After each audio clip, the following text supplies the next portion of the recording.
This is something that's really useful when you're trying to free up some processing on your computer. Say you're on a laptop or something else, a weak iMac or a weak Mac Mini, just something that doesn't have enough power to do everything you need it to. Well, you can freeze tracks.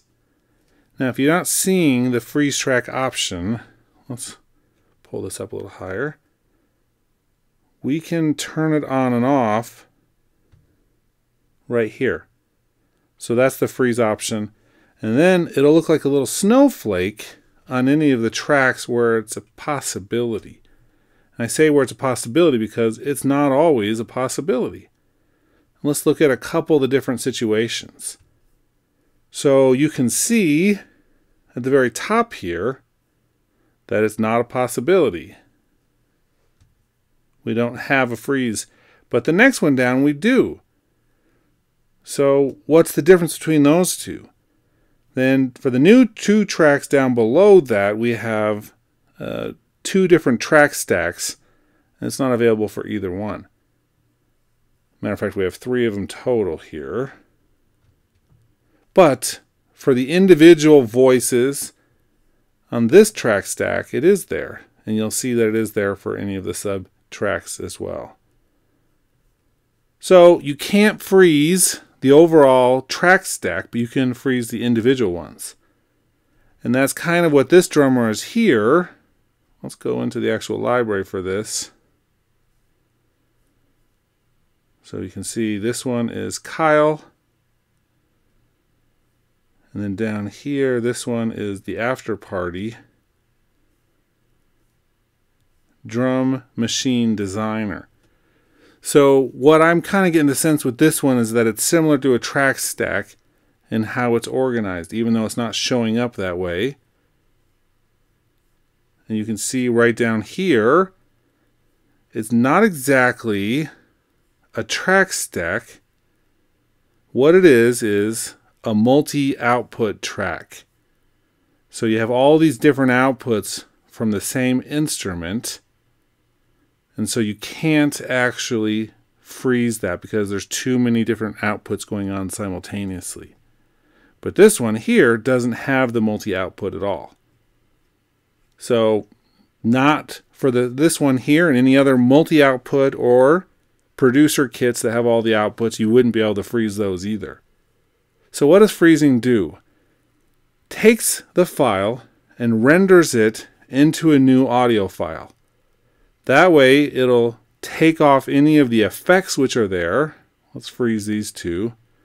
You push play and it'll freeze it. And you'll see it's using pretty much the whole disk and one of the whole CPUs. Not all 4 CPUs, but just one of them to do this freezing. When you're done, there will be some things that we can no longer do. For instance,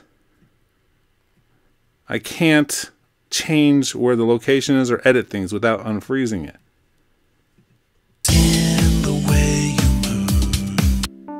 I can still solo it though.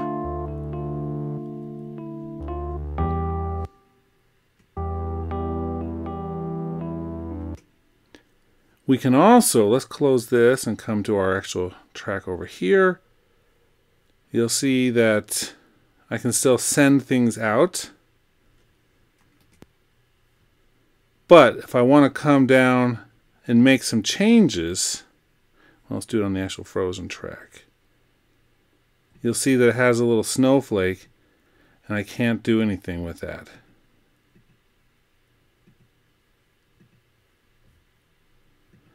It'll let me see some stuff. I can still do some panning. I can still do some basic levels, but that audio, well, the MIDI has been converted to an audio file, which we can no longer change the things until we unfreeze it. One downside to this is that it keeps all of the loaded samples in the memory. So even if you're trying to reduce what your computer's doing with a big sample library, it'll get rid of processing like compressors and equalizers and all of that, but it won't actually remove some of the MIDI instrument stuff. So your RAM could still be maxed out even though the processor is fully free. So with big orchestral things, it doesn't work as well as it could. One more thing to think about is inside the inspector area where we can change the freeze mode. Source only, and that would just do it out here, or pre-fader.